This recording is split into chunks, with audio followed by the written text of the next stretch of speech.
হয়েছিল, এটাও আর কোনো দল বলতে পারবে না।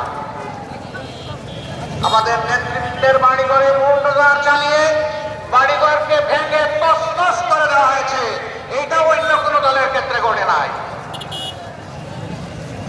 সম্মানিত ভাইয়েরা, একমাত্র দল যেই দলের বিরুদ্ধে কায়দা কানুন করে অন্যায় ভাবে জবরদস্তি করে আমাদের দলের নিবন্ধন কেড়ে নিয়েছিল, আর কোন দলের নিবন্ধন কেড়ে নেয় নাই। ছাত্র জনতার অভ্যুত্থানের মুখে, বিপ্লবের মুখে সরকার দিশাহারা হয়ে 1 আগস্ট 2024 সাল আমাদের দলকে নিষিদ্ধ ঘোষণা করেছিল। অন্য কারো দলকে নিষিদ্ধ ঘোষণা করা হয় নাই। তাহলে আপনারাই বলুন, বাংলাদেশের সবচেয়ে বড় মজলুম দল কোনটা? আবার বলেন কোনটা? জামাতে ইসলামী।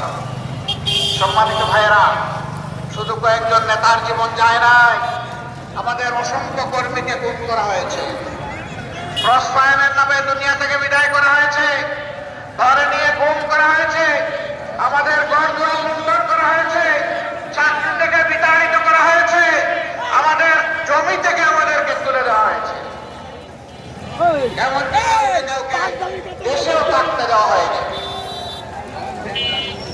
আমাদের মনে অনেক দুঃখ ছিল, কিন্তু মহান রব্বুল আলামিন আমাদের কলিজার টুকরা সন্তান ছাত্র যুবকদের তুমুল আন্দোলনের মধ্য দিয়ে আমার জনগণের সহযোগিতায় আল্লাহ তাআলা ফেসিবাদকে দুনিয়া থেকে বিদায় করেছেন, বাংলাদেশ থেকে বিদায় করেছেন।